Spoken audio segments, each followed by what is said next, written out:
अब इस हार में क्या कहूँ, आप लोग क्या कहेंगे, किसको जिम्मेदार ठहराएंगे? अब मुझे एक चीज समझ में ये नहीं आती है कि जिस टीम की ताकत उसकी डेथ ओवर बैटिंग हुआ करती थी, वो आखिरी के 7 ओवर में केवल 60 रन बना रही है, वो भी तब जब आपके हाथ में 7 विकेट हो। आप बॉलिंग देख लीजिए, एक ओवर में अच्छी बॉलिंग होती है, उसके अगले ओवर में 25-30 रन पड़ जाते हैं। केवल 2 ओवर में अर्शदीप और रवि बिश्नोई ने 56 रन दे दिए। जब 190 का टारगेट हो और 56 रन 2 ओवर में बन जाए तो उसके बाद फिर 18 ओवर में रिक्वायर्ड रेट 7 से भी नीचे आ जाता है। यह हाल था कल हमारा। जिम्मेदार किसे ठहराया जाए? पूरा एक जो एनवायरनमेंट है, जो लोग अपना एजेंडा चलाते हैं कप्तान कोच को लेकर, बॉलर्स को लेकर, आज उनकी तोपों का मुंह वैभव सूर्यवंशी पर हो चुका है। वो लोग कह रहे हैं कि उसको इतने प्रेशर गेम में नहीं खिलाना चाहिए था। ये वही लोग हैं जो वैभव को नहीं खिलाने के खिलाफ अड़े हुए थे कि उसको खिलाओ, उसको टीम में मौका दो, संजू को बाहर करो।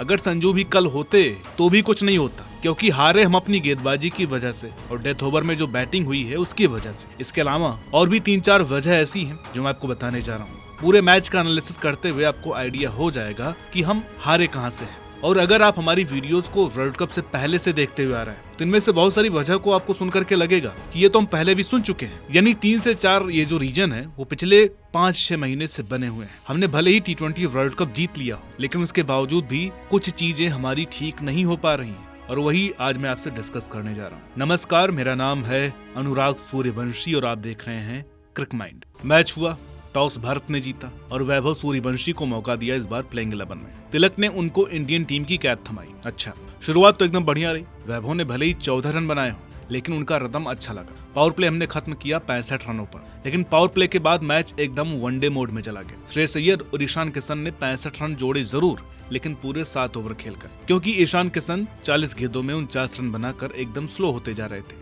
ईशान किशन पूरे समय क्रीज पर कंफ्यूज्ड और अनसेटल्ड दिख रहे थे। इंग्लिश स्पिनर्स की धीमी गेंदें वो पढ़ नहीं पा रहे थे और बाउंड्रीज तो जैसे मिराज ही हो गई। मिडिल ओवर में सैम करन ने अपनी चतुराई दिखाई। उन्होंने देखा कि ओल्ड ट्रैफर्ड के पिच पर गेंद ग्रिप हो रही है, तो उन्होंने पेस ऑफ गेंदों का जाल बिछा दिया और 4 ओवर में 33 रन देकर 3 विकेट लिए और पूरी तरह मैच का पासा पलट दिया। जबकि उधर लियाम डॉसन और आदिल राशिद ने हवा में गेंद को इतना धीमा फेंका कि हमारे बैटर्स भौचक्के रह गए। और हमारे स्पिनर्स ने क्या किया वो आगे बताते हैं। बात करते हैं सीधे डेथ ओवर की, जो कभी हमारी स्ट्रेंथ हुआ करते थे। दुबे और हार्दिक पांड्या ये दोनों इन ओवर्स के फ्लैग बियरर हुआ करते थे, लेकिन कल मिडिल ओवर्स में सैम करन और इंग्लिश स्पिनर ने जो नकेल कसी तो उसका असर डेथ ओवर में एकदम साफ दिखा, क्योंकि 13 ओवर के बाद स्कोर 130 पर 3 था और आज के T20 गेम में 7 ओवर बाकी हो और आपके हाथ में 7 विकेट हो तो 210-220 तो आसानी से बनते हैं। पर यहाँ तो मामला ही पलट गया और अगले 7 ओवर में हम सिर्फ 60 रन ही बना पाए, सिर्फ 60।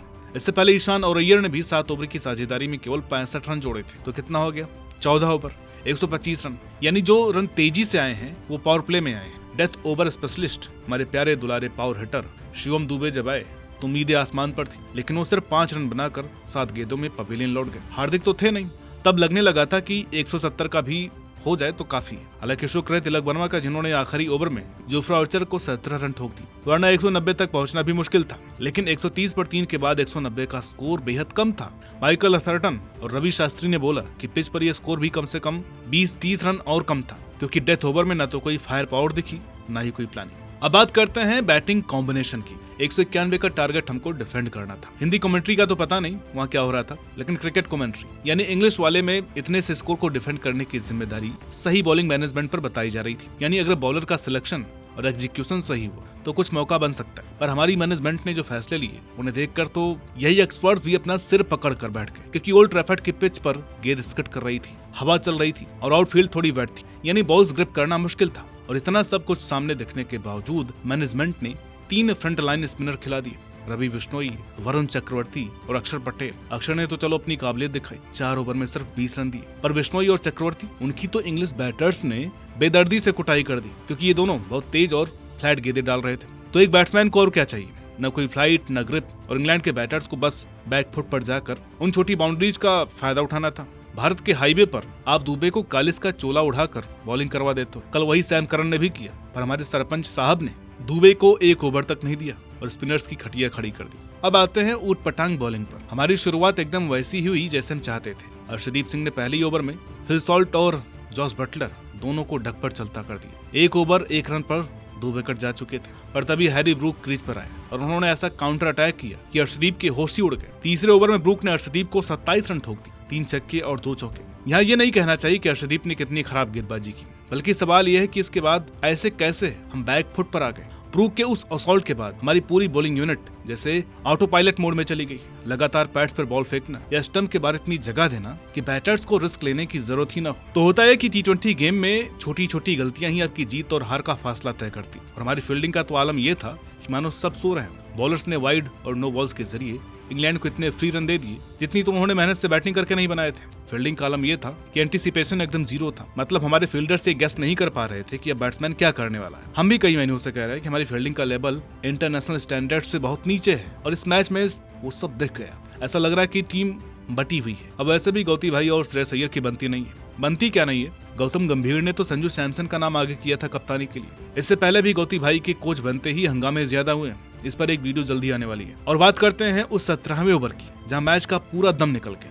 इससे पहले मैच एकदम कांटे की टक्कर पर था। इंग्लैंड को 24 गेंदों पर 49 रन चाहिए थे और मैच की नब्ज ऐसी थी कि अगर हमारे बॉलर्स 2-3 टाइट ओवर निकाल देते तो जीत हमारी पक्की थी। और श्रेयस अय्यर ने कप्तानी का एक और ब्लंडर मारा और गेंद थमा दी रवि बिश्नोई को। और फिर जो हुआ वो किसी हादसे से कम नहीं था, क्योंकि बिश्नोई ने जो किया वो किसी गली क्रिकेट के अमेच्योर लेवल की गलती थी। उन्होंने दबाव में आकर 2 बैक फुट 2 नो बॉल डाल दी।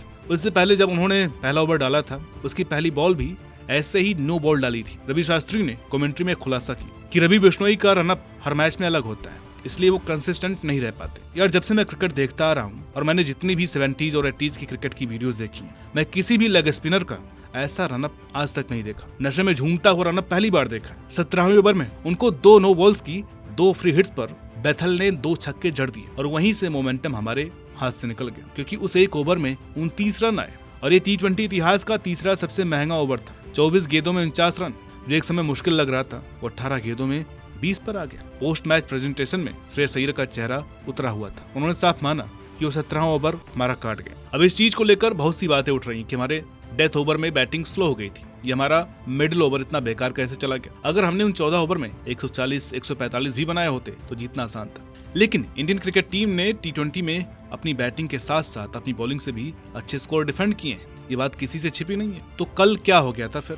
कल वही हुआ था जो मैंने आपको तीसरा चौथा पॉइंट बताया कि हमारे स्पिनर्स को अचानक पता नहीं सबको शाहिद अफरीदी और कृणाल पांड्या बनने की सोच आ गई है। लगातार तेज गेंदें हो रही थी। रवि बिश्नोई और वरुण चक्रवर्ती आप मान लीजिए कि 90-95 की गेंद डालना छोड़ ही नहीं रहे हैं। और जब पिच इतनी स्किड हो रही हो, स्क्वायर की बाउंड्री जितनी लंबी हो, तो आप बल्ले के आगे अगर तेज गेंद डालेंगे तो बैट्समैन के पास तो पूरा मौका है कि वो कहीं भी खेल सकता है। बस इसी चीज में हम लोग पीछे रह गए, यही एक वजह थी। इसलिए रवि बिश्नोई के उस ओवर में 29 रन पड़े, जिसने पूरा मोमेंटम शिफ्ट कर दिया। अब जो तीसरा टी20 है उसमें क्या तब्दीली करेंगे? क्या आप एक स्पिनर को बाहर करेंगे? मोस्ट प्रोबेबली रवि बिश्नोई को बाहर करके प्रिंस यादव को टीम में मौका देंगे, या फिर इसी कॉम्बिनेशन के साथ जाएंगे। श्रेयस अय्यर की कप्तानी भी सवालों के घेरे में जरूर आ रही होगी। हालांकि उनका एक नया असाइनमेंट है, लेकिन कप्तानी के फैसले आपकी झलक छोड़ देते हैं। इसलिए कहते हैं कि first impression is the last impression. Iyer ने कप्तानी में टैक्टिकल मिस्टेक जरूर की। शिवम दुबे के 1 या 2 ओवर, रवि बिश्नोई के 1 या 2 ओवर की मारपीट को जरूर कम कर सकते थे, क्योंकि ये पिच तेज गेंदबाजों को ज्यादा शूट कर रही थी। लेकिन शिवम दुबे को ओवर न देना भी बड़ी गलती थी, जैसा कि मैंने ऊपर बताया। अब देखते हैं कि अगले मैच में क्या तब्दीलियां नजर आती हैं, और उम्मीद है कि आपको ये वीडियो पसंद आई होगी। लेकिन आपको जरूर थोड़ी सी फ्रस्ट्रेशन हुई होगी भारत की हार से। लेकिन अभी एक्सपेरिमेंट का दौर है, टीम नई है, कप्तान नए हैं, तो देखते हैं ये एक्सपेरिमेंट कितना सफल होता है और कितनी देर में सफल होता है। मिलते हैं आपसे अगली वीडियो में, तब तक के लिए नमस्कार।